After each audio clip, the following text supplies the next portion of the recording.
अस्सलाम वालेकुम व्यूअर्स, मैं हूं नजब हमीद और आप देख रहे हैं एएच मैथ अकेडमी। व्यूअर्स, आज हम सॉल्व करेंगे एफएससी पार्ट फर्स्ट की चैप्टर नंबर 2, उसकी एक्सरसाइज 2.3। उसके फर्दर कुछ क्वेश्चन पिछले लेक्चर में हमने जो है डिस्कस किए थे, उसके यूनियन, इंटरसेक्शन और इस तरह हमने डिफरेंट टाइप्स के क्वेश्चन जो है उसमें डिस्कस किए थे। डिस्ट्रीब्यूटिव लॉ डिस्कस किया था, एसोसिएटिव लॉ डिस्कस किया था और क्वेश्चन भी सॉल्व किए थे। तो आज जो है मज़ीद हम वेन डायग्राम की मदद से कुछ जो है क्वेश्चन सॉल्व करेंगे। तो बढ़ते हैं अपने क्वेश्चन की तरफ। क्वेश्चन नंबर 5 है। क्वेश्चन नंबर 5 क्वेश्चन नंबर 5 है, with the help of Venn diagram verify the two distributive properties in the following case with respect to union and intersection. Student, कुछ क्वेश्चंस हैं, हमने डिस्ट्रीब्यूटिव प्रॉपर्टी उसकी जो है ना proof करवानी है, इंटरसेक्शन के लिहाज से भी और यूनियन के लिहाज से भी। तो चलिए आइए पहले तो डिस्ट्रीब्यूटिव प्रॉपर्टी लिखते हैं। पहली डिस्ट्रीब्यूटिव प्रॉपर्टी है हमारे पास A union B intersection C. इसे हम यूँ लिख सकते हैं, A union B intersection B union C. और सेकंड वन हम लिख लेते हैं A intersection B union C is equal to A intersection B union A intersection C. A intersection C, A union B और ए यूनियन सी, सॉरी यहाँ आएगा आपका ए union सी। Student, ये हमारे पास दो डिस्ट्रीब्यूटिव प्रॉपर्टीज हैं। अब जो फर्दर क्वेश्चन हैं, इसके जो पॉइंट्स हैं, उनको हम क्या करेंगे, इसके हिसाब से सॉल्व करेंगे। हमारा फर्स्ट पॉइंट जो है, फर्स्ट क्वेश्चन के अंदर वो कह रहा है, पार्ट ए हम लिख लेते हैं यहाँ पर। पार्ट ए में वो कहता है A is a subset of B, A is a subset of B and A intersection C is equal to 5, A intersection C is equal to 5। यानी ए और सी जो सेट्स हैं वो डिसजॉइंट सेट्स हैं, इनमें कुछ भी कॉमन नहीं आ रहा। तो डिसजॉइंट सेट ऐसे सेट होते हैं जिनके दरमियान कुछ भी कॉमन ना हो, जबकि ओवरलैपिंग में कुछ ना कुछ कॉमन जरूर होता है। And B are C are overlapping, and B and C are overlapping. अब स्टूडेंट, पहले तो क्वेश्चन को थोड़ा समझ लेते हैं। यहाँ पर वो फर्स्ट ऑफ ऑल कह रहा है कि ए सबसेट होना चाहिए बी का, ए और सी जो है इनका इंटरसेक्शन 5 होना चाहिए, इट्स मीन ये डिसजॉइंट सेट है। और वो कह रहा है कि B and C are overlapping set. तो बी और सी क्या होना चाहिए, ओवरलैपिंग होनी चाहिए, मतलब बी और सी में कुछ ना कुछ कॉमन मौजूद है। तो चलिए आइए हम इसका पार्ट 1 से इसको जो है सेटिस्फाई करते हैं। पार्ट 1 हमारे पास है A union B union C is equal to A union B, sorry यहाँ इंटरसेक्शन है, और ये आ जाएगा हमारे पास इंटरसेक्शन ए यूनियन सी। तो स्टूडेंट, इसकी लेफ्ट हैंड साइड लेंगे हम। लेफ्ट हैंड साइड में हमारे पास है A union B intersection C.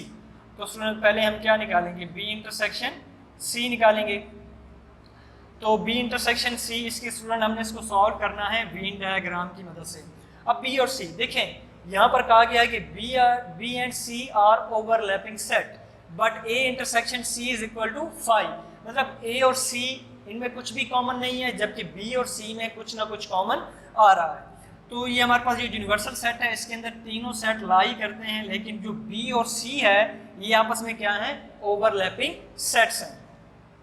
तो यहाँ पर हमारे पास क्या आ रहा है, बी इंटरसेक्शन सी आ रहा है। तो इंटरसेक्शन में वो एलिमेंट होते हैं तो दोनों में कॉमन आए। तो बी और सी ये हैं, तो इनके कॉमन एलिमेंट यहाँ पर जो है वो एग्जिस्ट करेंगे। चलिए, ये इसका जो है स्केच बन गया। अब ऐसा करते हैं, बी इंटरसेक्शन सी कर लिया, अब इसका यूनियन ले लेते हैं, A union B intersection C. अच्छा सॉरी स्टूडेंट, एक बात का ख्याल रखिएगा, एक बात की हम यहाँ पर थोड़ी सी वो जो है मिस्टेक कर रहे हैं। यहाँ पर उसने ये भी कहा है कि ए सबसेट है बी का, इट्स मीन ए बी के अंदर ही एग्जिस्ट कर रहा है। यहाँ पर ए जो है वो बी के अंदर ही एग्जिस्ट करता है, बट ये याद रखिएगा कि ए और सी डिसजॉइंट सेट हैं, इन दोनों में कुछ भी कॉमन नहीं है। अब करते हैं A union B intersection C करते हैं। तो स्टूडेंट्स, इसका जो स्केच बनेगा, ये हमारे पास बी है, ये बी के अंदर ही ए एग्जिस्ट कर रहा है क्योंकि A is a subset of B, और ये दोनों आपस में क्या है, ओवरलैपिंग है, बी और सी ओवरलैपिंग सेट आ रहे हैं। आप इनको नाम देना चाहें तो दे सकते हैं, ये this is A B and C mention कर दें तो बेहतर है, ना भी करें तो इससे कोई इशू नहीं है। एंड सी सेट, और इसको हम यूजुअली यूनिवर्सल सेट कहते हैं, आप लिखना चाहें तो लिख सकते हैं। अब है A union B intersection C. अब देखिए बी इंटरसेक्शन सी स्टूडेंट क्या आया था, ये वाला बी और सी का जो कॉमन एरिया था, कॉमन रीजन आ रहा था, वो आ रहा है हमारे पास। अब हमने क्या करना है, इसका यूनियन लेना है सेट ए के साथ। इसका क्या करना है, यूनियन लेना है सेट ए के साथ। ये तो ऑलरेडी हमारे पास आ रहा है, तो जब इसका यूनियन लेंगे तो ये कॉमन एलिमेंट भी आ जाएंगे और सेट ए वाले सारे एलिमेंट भी अंदर आ जाएंगे। ठीक हो गया, क्योंकि हम किसका ले रहे हैं यूनियन, ए का, ये है सेट ए, इसका यूनियन लेंगे B intersection C. B intersection C क्या था, ये कॉमन एलिमेंट थे, तो रिजल्ट में हमारे पास ये कॉमन एलिमेंट और ए वाले एलिमेंट एग्जिस्ट कर जाएंगे। ये हमारा फर्स्ट पार्ट सॉल्व हो चुका है। यहाँ पर आते हैं, अपना जो है राइट हैंड साइड को सॉल्व करते हैं। हमारी जो राइट हैंड साइड है, राइट हैंड साइड है हमारे पास A union B intersection A union C. तो स्टूडेंट पहले हम ए यूनियन बी कर लेते हैं। तो हमें पता है कि बी के अंदर ही ए एग्जिस्ट कर रहा है, क्योंकि ए सबसेट ऑफ बी। अब जब ए यूनियन बी करेंगे तो सारे के सारे एलिमेंट आ जाएंगे, क्योंकि यूनियन के अंदर सारे एलिमेंट एग्जिस्ट करते हैं, सारे एलिमेंट एक दफ़ा लिखे जाते हैं। तो स्टूडेंट आपने सारे को जो है अंडरलाइन कर लेना है। चलिए, ये आपके पास ए यूनियन बी आ गया। इस तरह स्टूडेंट आपने निकाल लेना है ए यूनियन सी। अब ए और सी के बारे में आपको पता होना चाहिए कि A and C, A intersection C is equal to 5, मतलब ये डिसजॉइंट सेट है। तो आप जब ए और सी का जो लेंगे, ये आपके पास ए है, ये आपके पास सी है, याद रहे यहाँ जस्ट ए और सी को डिस्कस किया जा रहा है, बी का यहाँ जिक्र नहीं है, तो यहाँ बी ड्रा भी नहीं करेंगे। तो ये डिसजॉइंट सेट है, तो उसका जब यूनियन लेंगे तो दोनों सेट्स के एलिमेंट आपके पास आ जाएंगे। ओके हो गया स्टूडेंट। अब लास्ट आपका रह गया है इनका intersection A union B intersection A union C. अब स्टूडेंट ये आपके पास, अब यहाँ पर देखें ए सेट भी है, बी भी है, सी भी है, तो हम वही फॉर्म बना लेते हैं। ये हमारे पास बी और सी जो है ओवरलैपिंग आ गए, और A is a subset of B and A and C are disjoint set, मतलब इनका इंटरसेक्शन क्या है, 5 आ रहा है। तो अब यहाँ देखें ए यूनियन बी हमारे पास स्टूडेंट्स क्या आ रहा था, ये हमारे पास आ रहा था ए यूनियन बी, जिसमें ए और बी का सारा रीजन शेडेड था। ए यूनियन सी में क्या है, दोनों सेपरेट सेपरेट हैं, लेकिन दोनों का एरिया क्या है, शेड है। अब हमने क्या करना है, इंटरसेक्शन लेना है।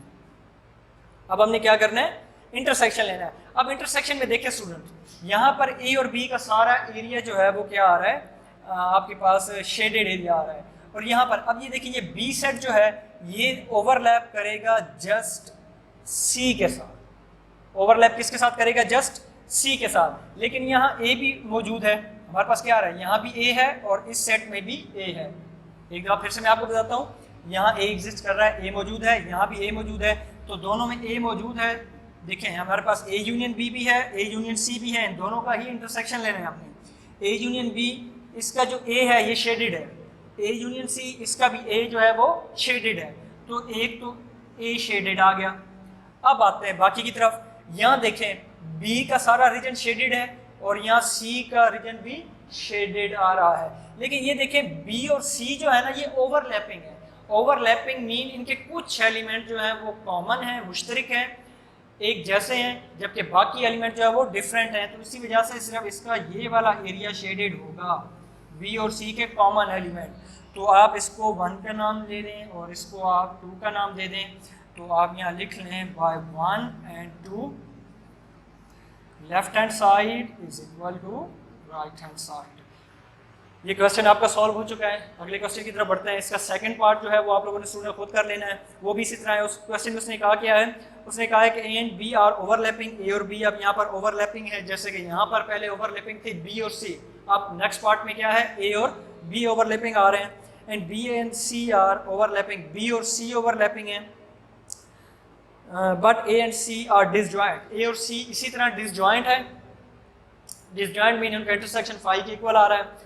जबकि वो कह रहा है कि ए और बी भी ओवरलैपिंग है, बी और सी भी ओवरलैपिंग है। तो आपने उनकी वेन डायग्राम से मदद से उनको जो है ना सेटिस्फाई करना है। ये आपका अपना क्वेश्चन है, आप लोगों ने इसको जो है वो खुद ही हल करना है।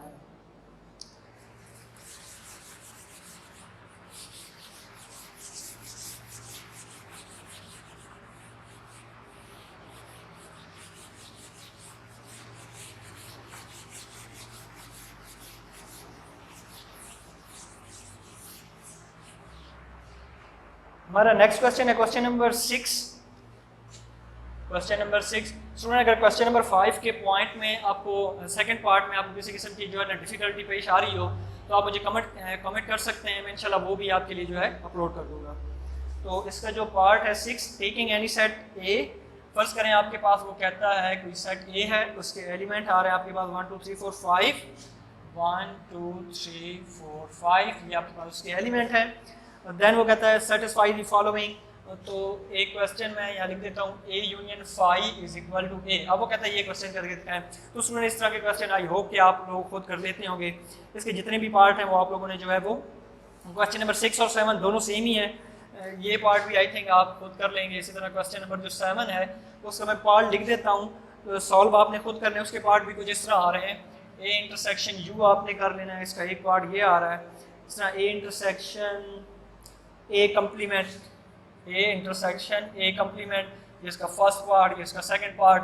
तो ये स्टूडेंट आपके सॉल्व करने वाले खुद के क्वेश्चंस हैं। तो ये दोनों क्वेश्चन भी आप लोगों ने जो है खुद करने हैं। इसमें अगर आपको यू की वैल्यू रखनी हो तो याद रखिए यू की वैल्यू आप यहाँ से ये ले सकते हैं। यूजली हम यूनिवर्सल सेट की वैल्यू यही रख लेते हैं, या ऐसे बड़ी वैल्यूज़ भी आप ले सकते हैं।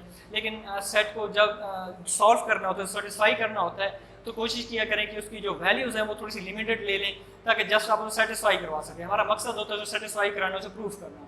तो जितनी लेंथी वैल्यूज़ लेंगे उतना ज़्यादा आपके लिए टाइम स्पेंडेड होगा, आपका टाइम काफ़ी ज़्यादा खर्च होगा वहाँ पर। तो बजाय इसके ज़्यादा लॉन्ग वैल्यूज़ लेने के आप उसकी शॉर्ट सी वैल्यूज़ ले लें और उसे जो है सॉल्व करना।